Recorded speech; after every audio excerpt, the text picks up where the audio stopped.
Welcome back to the Boys and Bolos podcast. We're down here in the barbershop studio. Both of us in studio. Yes. Welcome. Jeff, before we get into the footy of the ball, is there something you would like to tell us about that happened in the world today that makes you happy? Well, there's a lot of despair in the world, a lot of geopolitical turbulence happening. There's a lot of things happening in Russia and Ukraine, and very sad things. They affect the football world, and we can talk about that later. But some good news came out of Congress today, out of the Senate. They passed unanimously, pretty much unanimously, I mean both sides, Democrats, Republicans, agreed to this. Daylight savings time is permanent. Permanent daylight savings time. So we moved the clocks forward last weekend to wreak havoc at my house. The kids are all out of whack. Sleep schedules are all off. Well, starting after we switch the clocks again, so next year. So it's going to go into effect in 2023, as long as it passes the House, which it should, and then Biden signs it into law. We will no longer be moving the clocks forward and back. We'll just have one time. That is an amazing thing, because I think it changed at like 2 a.m. on Saturday morning, and I was with Nodder, Mike, and Eddie, and we were having a little party in Brooklyn, and then all of a sudden someone's like, yo, it's 3 a.m. But it happened like that because when it went to 2, it just sprung forward. So anyways, it was a party. It was a party crusher. Sprung forward. It was a party crusher. I never understood why we do it. And you know something stupid when you try to explain it to other people and it's difficult. And if anyone from any other country that doesn't have it, they're like, what do you mean you changed the clocks? It's insane. It's asinine. It's a waste of like a lot of energy. There's a lot of energy wasted. I hate because it. People, I'm so glad we finally are. Because in the winter we'll have an extra hour of light. Therefore, we won't be turning our lights on as early, hypothetically speaking. I mean, we'll have more darkness in the morning. A lot of people are sleeping through that darkness. And it doesn't benefit anybody. It's stupid. It's stupid. I'm so glad that they did that. It always made zero sense. I always thought that it was going to be like a state. It was going to be like a New England thing. We would do it in New England, then it would eventually. But no. I think it has to be a federal thing, because all of a sudden then we'd have 4 time zones. Yeah, it would be weird. Like Arizona got rid of it. They did? Yeah. Arizona's badass. Arizona's also interested in legalizing Bitcoin as tender. That's right. Arizona's very, very fringe. I like it.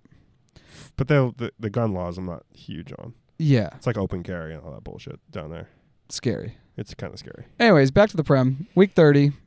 Yeah, I mean, do you want to talk about the big games of the week? Do you want to just talk about the elephant in the room? Yeah, why don't we talk about the geopolitical strife and the fact that Chelsea only has 20,000 to fly to Lille and back, and I think Tuchel has like a 7-person van, and he just had to pick his best 7 aside. It's a ridiculous situation that's happening at Chelsea, because I don't think in the history of football you've had a team. This is actually probably not true, because what happened with the Italians in 2006 with the betting scandal, where Juve had to go down to like the 2nd or the 3rd division. But it's on that level, and it happened really fast. I remember talking with Alex Yapko and John Scheimer on Instagram, and they were like, I think it was one of them was like, oh, they're going to have to sell. I'm like, oh, this always happens. I'm not worried about it. You know, he's not going to sell. He's just going to hold off, and maybe he'll disappear to Russia for a while, and then he'll come back. Maybe he'll stay out of the UK. Because this has happened throughout many times. Like in 2014 with the Crimea, when Putin went in and annexed Crimea, it was another hoopla. I was in grad school at the time studying international affairs, and it was a whole thing of like, you know, how does this work? What is NATO going to do? What's the UN going to do? What are these like governing bodies that we kind of have set up to rule and govern the world and figure out these larger issues? And I remember at that time people were calling for him to also sell and, you know, step away from it.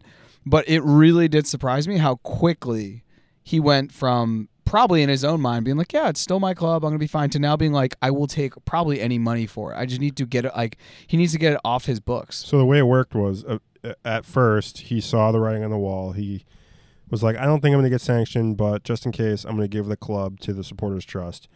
And then that was going to be a mess, and they didn't know how to handle that, and you couldn't just give a club to, like, a supporting group. Like, it just wasn't going to work. Like, you know, from a technical standpoint, it just that wasn't going to happen. Was it a supporters group or was it the charity, or are these kind of the same thing? No, I think it's the charity is different from the supporters group. Like, the supporters group is like a board. Okay. and like they were just gonna like give it to them so they could sell it, essentially. Okay, so they could like manage it. They could like manage it and then sell it eventually, but like so he could just get it off the books quick, essentially. And while this was happening, he also said that $1.5 billion loan that he now has, that the club has with him, is forgiven. And so he's not going to make them pay that back, which is like a crazy thing. We can talk about that. That's a whole other issue. But either way, that was a whole, that he's like, I don't want that money. Like, I just want to get rid of that. But then he changed his stance and he's like, all right, I'm looking for a seller. And that was before he got sanctioned. And then he got sanctioned. And so now effectively the government controls Chelsea. UK government controls Chelsea and how the whole sale is going to go down. So now they said that Chelsea, like the board and the powers that be at Chelsea, can accept offers and bids on Chelsea. Now, from my understanding is that there's not really, and not only did they say, you know, that we're gonna handle the sale. His assets are frozen. The club's assets are frozen essentially because he owns the club outright, basically. And you only can you can't sell any tickets to games. You can't sell any merchandise. You can't do this and that. You only have $20,000 to spend on travel, which is a really paltry sum with the level of club they are. You know, they spend. I saw an estimate of $60K for the FA Cup game to Middlesbrough, and that's just a domestic cup game to like what is that like north? Like I don't even know where that is. Did you look at the map? Looking at the map to figure out where Middlesbrough it's a plane ride is in relation to London. I don't know if we'll find it in a suitable amount of time because this is an audio format. There it is. It's pretty far up. It's pretty far up north. It's almost near Wales. Yeah, it's right near Newcastle and Sunderland, so it's not exactly a walk in the park. And I don't know distance wise. You know, it might be too far for a bus to do. Yeah. So they were going to fly, and so that's not just the team, but also all the sports staff and staying in hotels and all this and that. And it was going to cost around 60,000 British pounds, which in U.S. dollars, that's maybe like $100,000, something like that, give or take. I don't even know what the exchange rates are anymore. I don't even know what currency means. I mean, shit's been going crazy. Russia's like ruble, one of the biggest currencies, just fell off a cliff. So I'm not even sure. But that happened, and so effectively the club is, you know, they don't have a way of, they can pay their players, they can't negotiate contracts, they can't do like contract extensions with players. It's a real shit show for players like Rudiger, Aspi, and Christensen, who are all rumored to be leaving to, I think all three of them are rumored to go to Spain. Rudiger is rumored to go to Real Madrid, and Aspi and Christensen are rumored to go to Barcelona. It's a real shit show, though, because I know Werner also wants to get off the books, and I would love for us to sell Lukaku, even at a loss. So one of the things that I shared with you, Nader and Eddie, today on the chat is that the industry brochure given to prospective Chelsea bidders, this is from one of the Chelsea main accounts called The Shed End, and it's told that increasing Stamford Bridge from 45,000 to 62,500 will increase matchday revenue from 70 million to 200 million. Naming rights of Stamford Bridge, potential future money spinner as well. Today, Spotify got the thing with Camp Nou, or the new camp, and so $70 million a year. $70 million a year. They desperately need that money. Spotify was all too happy to probably do that and have a global, have that on T-shirts all around the world for them. It's probably a deal for the overall, what they're getting from that. Then the other industry brochure given to prospective Chelsea bidder said significant improvements can be made to club's commercial model, more in line with U.S. franchises. Potential resurrection of Super League, possible route for more revenue. Eesh. Squad fourth most valuable team in the world. I'm assuming behind City, Barcelona, Real Madrid, Manchester United is up there. And this was an interesting one. City's not valuable in terms of like a brand, though. Its brand is, but its players on the market are fairly I think it's Barcelona, Real Madrid, United, and then maybe Chelsea.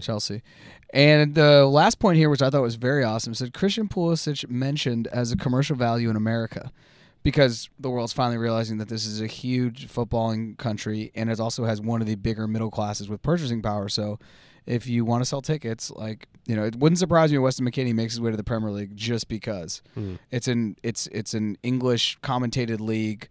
The games they already have the packages set up with NBC Sports and Peacock, etc. So I'm interested to see what happens. I'm hopeful, as other Chelsea fans, especially in the Boston Chelsea Facebook group, we're hopeful that somebody buys. Now, the next quagmire with this is who's going to buy, because they were saying that there was like some other Saudi interest or whatever.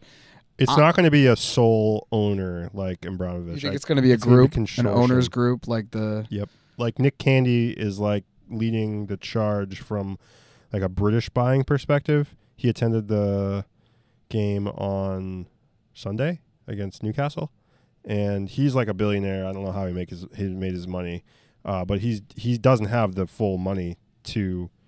I don't think he wants to spend that $2.5 billion or whatever it's going to take to get the club, but he has a consortium of investors, I think, is kind of the way it's going to work. And it's going to be kind of like a, one owner, but backed by a consortium of investors. One of the things Nader was saying was that there's a high likelihood that the owner who takes over will either spend likely less money than Abramovich did, especially if it is a group, because then it's, when you put 5 people in a room and ask them to make a decision, it just takes longer than one person being like, yeah, I got money, let's do it. So there's a high likelihood that this person will spend less money on the club, which could mean that Chelsea turn more into an Arsenal, as competitive as Arsenal, if they don't rotate in and out players as they have done for the past 2 decades. However, there is also the possibility that somebody comes in and spends the same amount, which I think is probably 2%, and then there's the 1% chance that someone picks up Chelsea and spends more money in the club than Roman did, which I don't even know if it's possible. On that potentiality, if it's the right buyer, we go out and we get Haaland this summer. It's a thought. My problem with that train of thought is that anybody who's coming in to Chelsea is going to say, well, this club operates at a loss every year. I mean, most clubs operate at a loss that are competitive. Real Madrid, debt. Barcelona, debt. United, debt. I mean, they're all going to... But the Liverpool model works.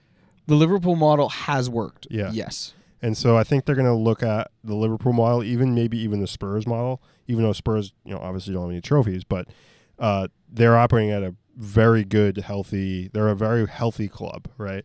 And the way you do that is you invest in your stadium, because you need people to come to your stadium, and they're going to raise ticket prices, and people are going to get pissed. And they're going to add seats and raise ticket prices.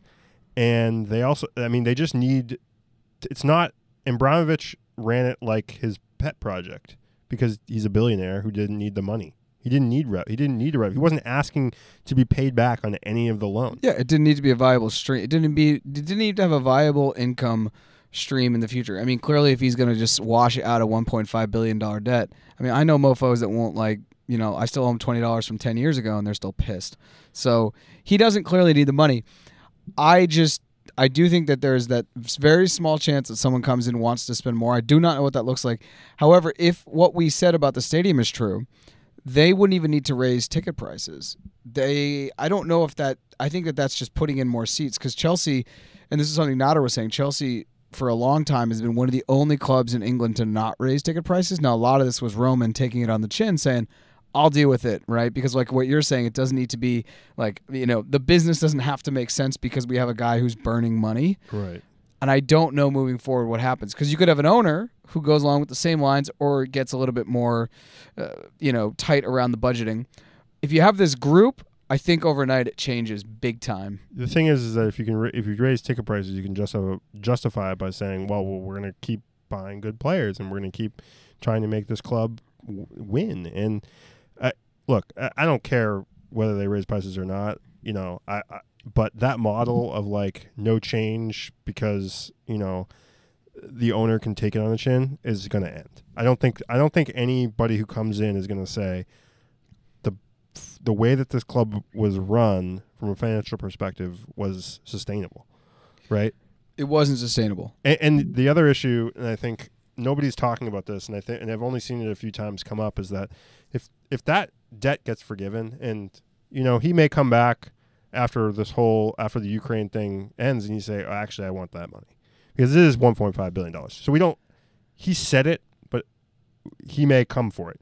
But either way, if that debt is forgiven and Chelsea basically gets a gift of $1.5 billion for the past 20 years, there's some financial fair play like questions that come into play, because essentially they were given a gift of, like, he was bankrolling the club and they weren't justifying that with the money that came in. So basically they were just taking money from a billionaire to buy players, which is pretty much, or buy players and pay wages, which is against financial fair play. It's literally the definition of what financial, like, they're supposed to be loans that they pay back through revenue that comes into the club, but now they don't have to pay that. Right. revenue. If the bank is a guy who doesn't want to get paid back, then the loan doesn't need to be paid back. It's like a get out of jail free card. I don't think like the league's gonna come down on them, because it's kind of like an unprecedented circumstance where, like, that you're getting punished. Chelsea's getting punished now. It may reverberate, for seasons to come, especially if they get a new owner that isn't as kind financially than as Roman was. But and it's also going to be hard to like retroactively punish them, right? Like they do it. Like I know, like Derby County got in trouble, like, and got docked points and stuff. But I just don't see it happening to Chelsea. They're too big of a club and like too big in the Premier League and too big of a brand that Premier League would not. I don't think it'd be good for the Premier League if they did that. The thing that I haven't like started to even look into, and part of that is we've just been fairly busy recently, is that I don't know how this affects the ripple effect of the academy, because Chelsea's academy has been one of the best academies in Europe for the past 10 to 15 years. Yep. And with this money getting sucked out, I don't know what happens to Cobham. I know Cobham needs the training ground. I know it needs some more love. It's not at the level of other clubs that are at the level of Chelsea, for example. And I don't know what happens. I don't know if there's some 16-year-old kid somewhere who's from Spain, who's living in London right now, going to Cobham, and he's talking to his dad right now, like, hey, do we go back and do I go to Valencia? Or should I go to Borussia Dortmund? They also have a nice little academy. Do we go try to get into the La Masia? So that's happening right now, and that ripple effect for Chelsea is generations into the future. It's a good question. I don't know if you're a younger kid who's has choices, like you're not necessarily getting paid to play there, and you have a choice to leave a club that is kind of in question right now and has a pretty, I don't know, I wouldn't say dirty. I mean, dirty is an easy word to say, but complicated last 20 years in terms of, do you want to be part of that project? I mean, most people will say probably, because they're going to get bought by a billionaire and they're going to continue to, be run well, probably. But yeah, there's always a question. So it's crazy. I think, today they came out and they asked to play the Middlesbrough game behind closed doors. That was a bad look. They retracted their request. There's a lot of things happening. I think $20,000 is I just don't think the British government knows how much the club spent. Like I think they just threw out a number. Like they're just like, yeah, 20,000, like, or 20,000 pounds or whatever. I don't think that they actually put any thought into like what it actually takes to like travel and get the club to places. They're like, yeah, airfare is expensive. There's like 100 of us going. Like it's like ridiculous. Yeah, if you have 50 people going, yeah, and they're all $100 seats on an airplane there and back, and they all have to stay in a hotel, and they all have to eat that entire time, and they all have to be shuttled between the hotel, the airport, and the ground. $20K is pennies. Yeah, it's going to be $1,000 a person. Pennies. Yeah.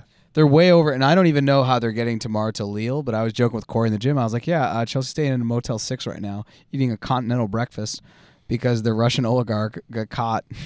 Not caught. I mean, we've always known. Like, this has always been a thing with Chelsea. And so very widely known. It's not. There's not like I mean, if you make money in Russia, you have to play ball with Vladimir Putin, especially if it's through oil. So, like, there's always been a very gray area that Chelsea fans don't really want to talk about, but it exists. I'm just hoping that the next owner, I'm hoping that the FA and the Prem don't let Chelsea get bought by Saudi group or someone who's going to let's avoid this happening again to the brand, to the league, to the ownership, to the FA. Let's set ourselves up for success. They should just say the only people who can buy a club now, you need two owners minimally. So you need two people to come together.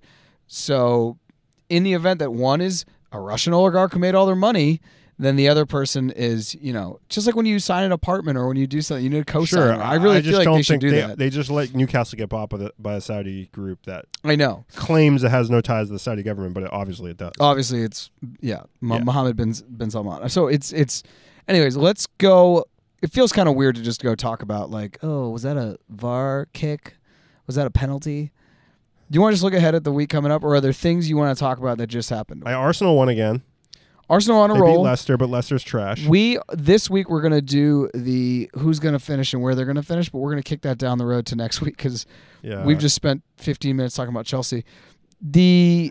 I will say, Man City tied, so the race is on. Yeah, the race is fully on, and the race for relegation is on because I think besides Norwich, I don't think people really know what those 18th and 19th place teams will be. Burnley's a tough team to get out of the top. And Watford's annoying. Everton, I don't know. Everton is dog shit. Everton's not in the relegation zone, but if you're an Everton fan, you're excited about championship prices tickets. I don't understand. Like they're what a fall from grace though. I just don't understand. So many years ago they were in the top 6, top 7. They were a very competitive side. And how now could they we're go talking from about last relegation. Season? Last season they were top 4 at one point. Weren't they like September? Last year they won the September Premier League championship. But they were never in a question of getting relegated. There wasn't even a thing. They were talking about top 6, Europe. I still think the chances of them getting relegated are probably 15 to 20% because I think that there's sludge under them. Okay. However, we only have 8 weeks left. And I'm unconvinced. I mean, they have some hard fixtures coming up. They play City. They play United. They play some hard fixtures.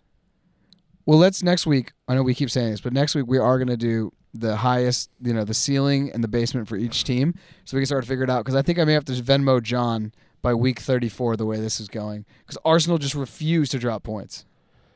I mean, I don't think they're going to catch Chelsea, but it's going to come down to United. Well, Chelsea West may not Ham, finish the season. We Arsenal. may honestly get put in some purgatory where we can no longer play and we take ties on all the games or something. How is that even going to work? I don't think that's going to happen. I just think they're going to have to because we can't afford to even go to games. I think they're going to we just don't we forfeit all the away games or something.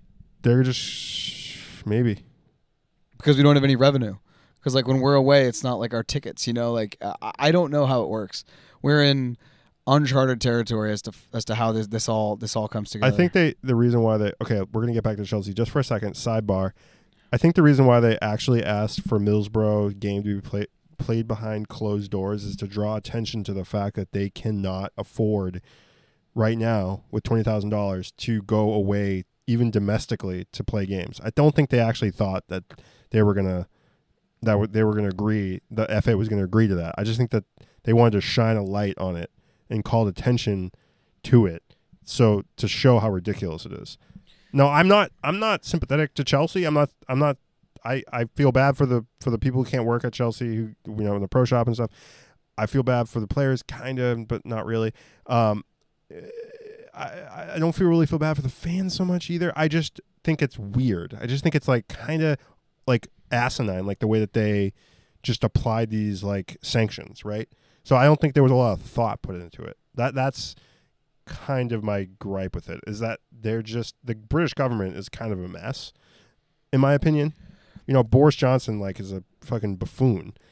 So we live in such a crazy world because the last few years have been wild, and we actually just come up right now is almost 2 years of starting the pandemic. And the reason why I bring that up is because at the beginning of the pandemic, I was trying to start a travel company, and I remember sitting down with. I'll bring this back to soccer. And I remember sitting down with a lawyer talking about the contracts that people would sign before they decided to come down to South America and looking at the insurance. And we had a long conversation about the God clause. And what is the God clause, you may ask? The God clause is put in every single thing that you ever go abroad that says, in the event of an act of God, which basically is so specifically vague that they can use it in any situation. But some people didn't have a God clause. So what happened? People got in serious trouble because they couldn't have forethought. No one thought into the future, oh, there's going to be a pandemic, right? The world's going to, the economy's going to crash. We're all going to have to stay inside for 2 months. A bunch of people are going to lose their job. The government's going to print $6 trillion in 18 months. I bring this to the forward, and I want to talk about Everton, and I want to talk about Chelsea.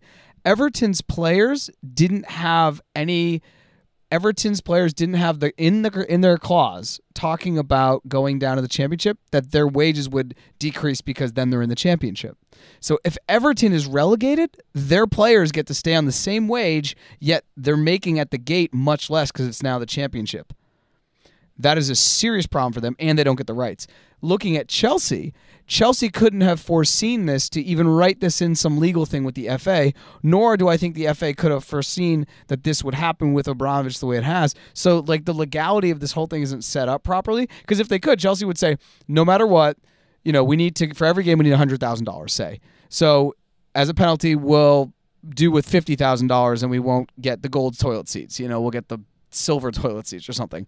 So we're living in this world where it just seems like the laws and the rules are kind of made up as we go because everyone forgot the God clause because we all forgot that anything can happen at any one time. Now, I know that was a long way to get back to Chelsea and like what's going to happen. But yeah, $20,000, they just picked that out of their butt. Like, you can have a wedding with 60,000 people, with 60 people, and it could be $20K. Yeah. So how do you take a team across a country to go play a game that is one of the best clubs in the world? Like, they are not going to stay at the Motel 6. Like, they have trainers that come. They have nutritionists that come. They have the entire coaching staff. There's like 3 goalie coaches. Kepa has like 5. Yeah, he needs 5. But anyways, let's get off this and let's look at week 30. Right. It's just arbitrary. I just don't understand. Yeah, I feel like they flipped a coin and it was like 200,000 or 20,000. Like 20,000. They're like, quid. suck on that, Chelsea.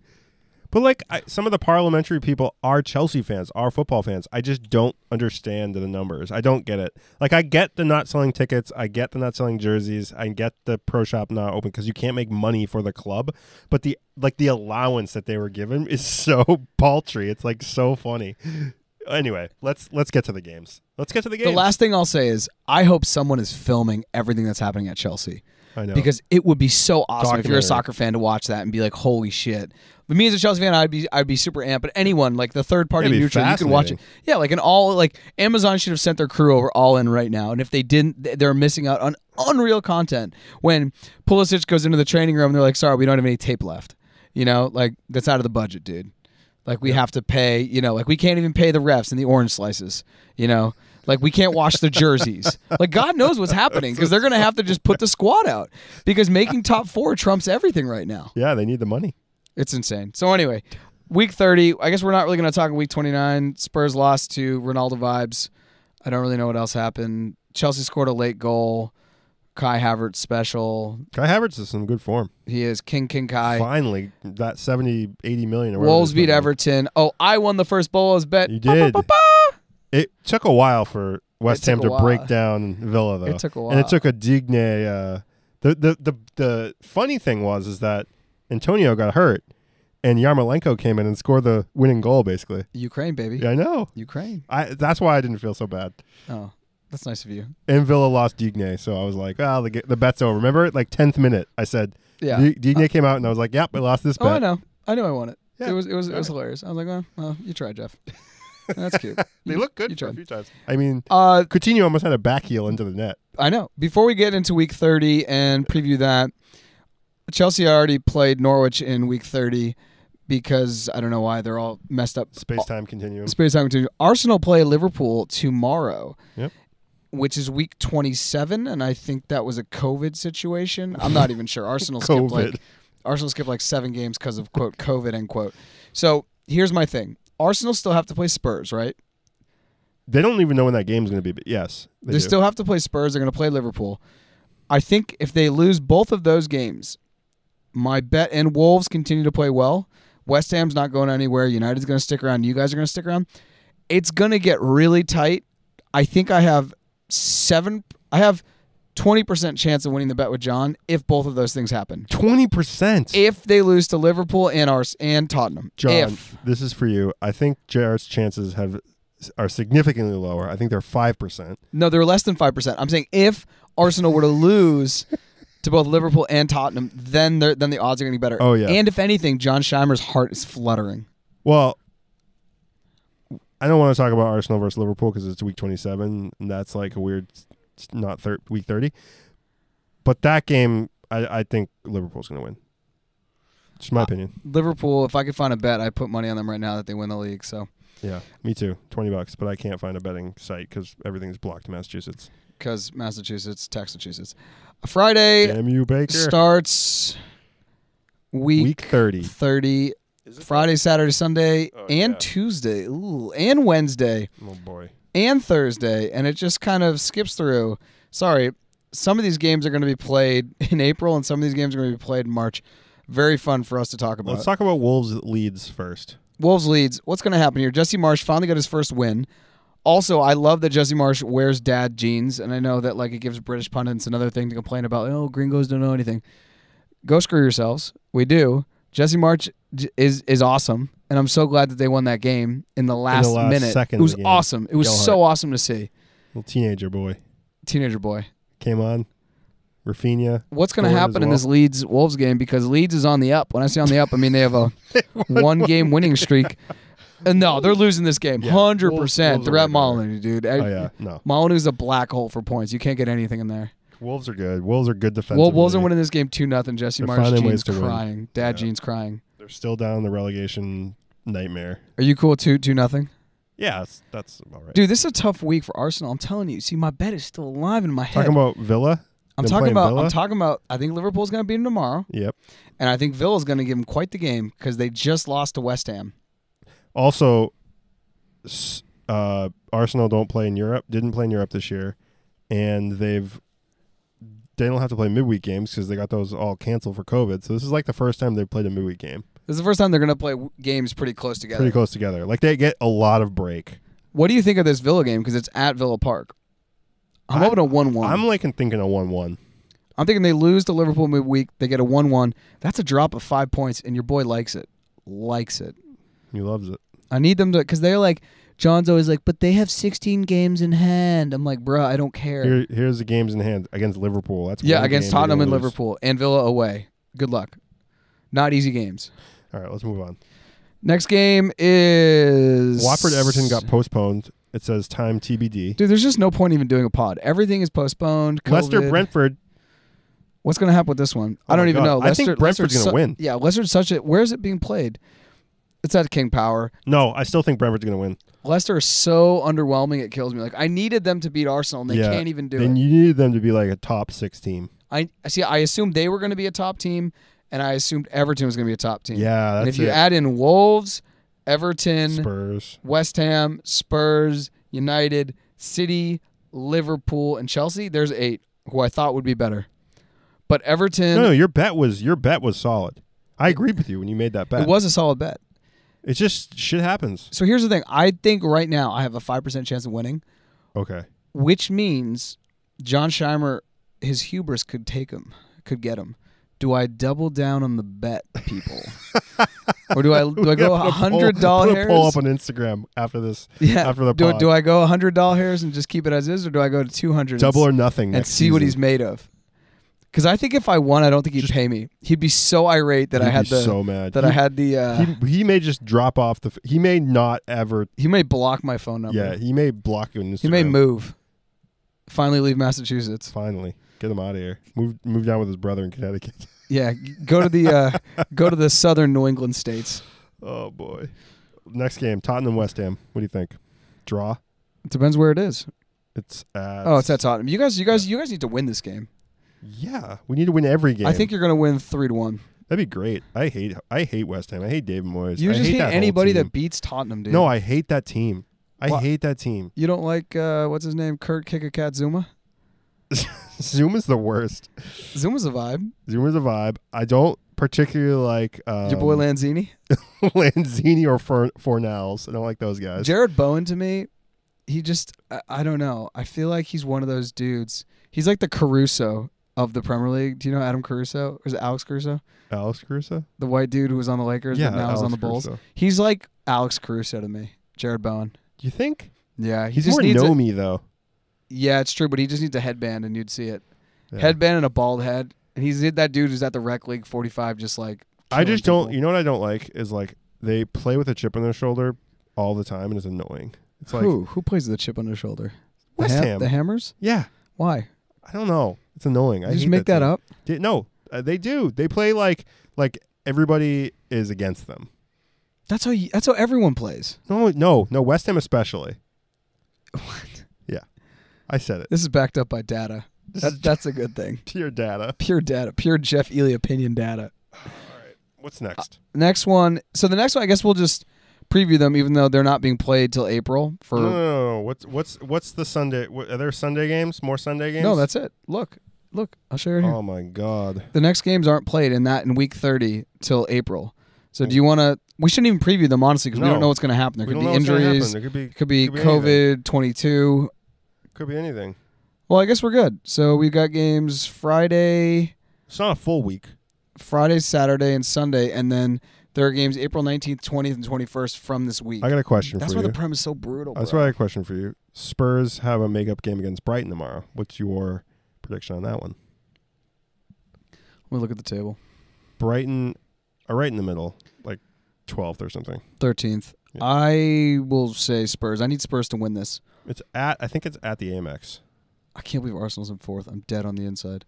I need Spurs to win this. I want Spurs to win this. Thank you. But you're only going to win 1-0, and it's going to be painful. Yeah, I agree with that. Probably. I mean, I don't even know if they'll win. They're up and down. They win a game, lose a game, win a game, lose a game. I will say that United is not doing well. They're 29 games and they're on 50 points. Let's talk about Champions League real quick. Oh, yeah. Champions League. United dropped out today. It was a painful game to watch because I realized, well, actually I didn't realize, I knew this beforehand, is that if Ronaldo doesn't have the game of his life, like he did against Spurs, where he had a hat trick, United don't win.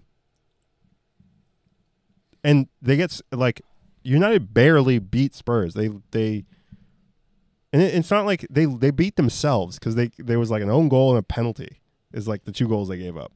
That's how bad they are.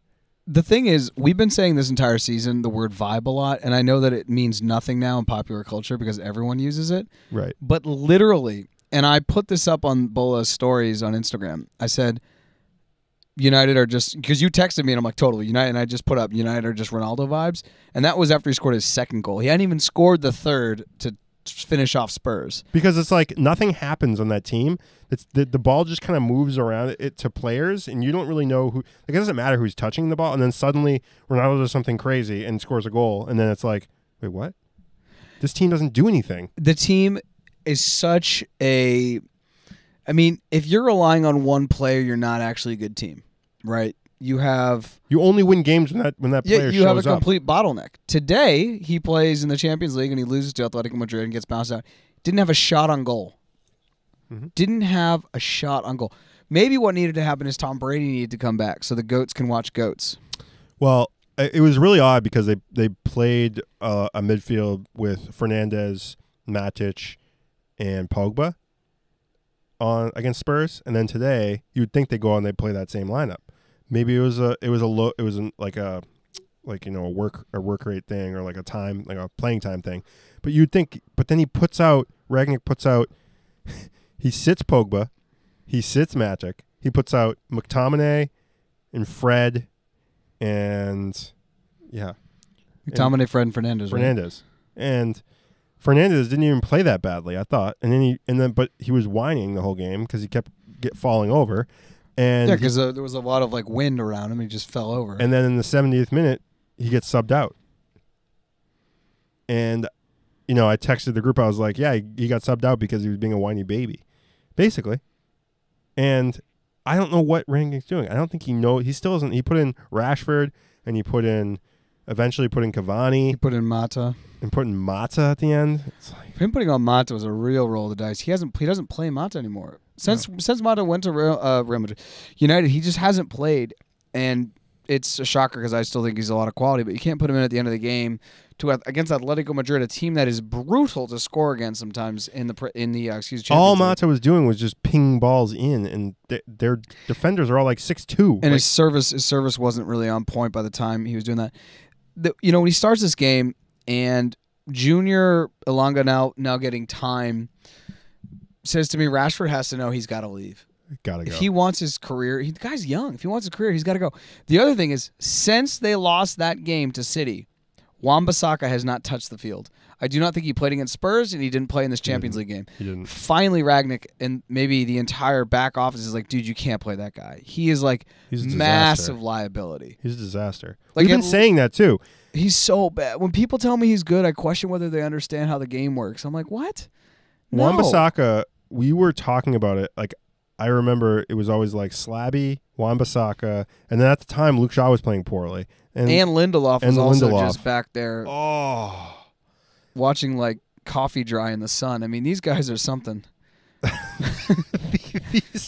Like Varane's solid, right? And Maguire's better when Varane's out there. And that's not saying much, but that's not saying much. Maguire is better. Yes, you're right. Maguire goes from a 55th FIFA ranking to a 53 because the French world champion stands next to him. And then, you got Dallet and you got, who's the other guy?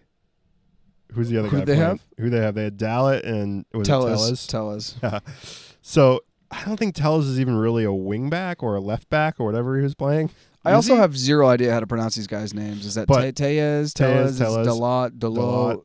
But either way, I think they need Luke Shaw back because, when he's good, he's really good. When he's poor, he's just kind of like at least he's out there. When he's poor, he's better than Wan-Bissaka. That's true.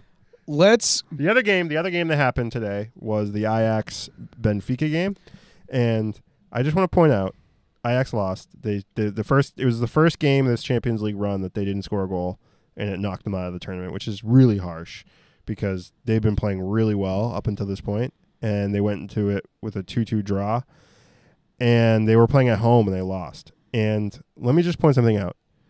The starting center back pair for Benfica is Jan Vertonghen and Otamendi.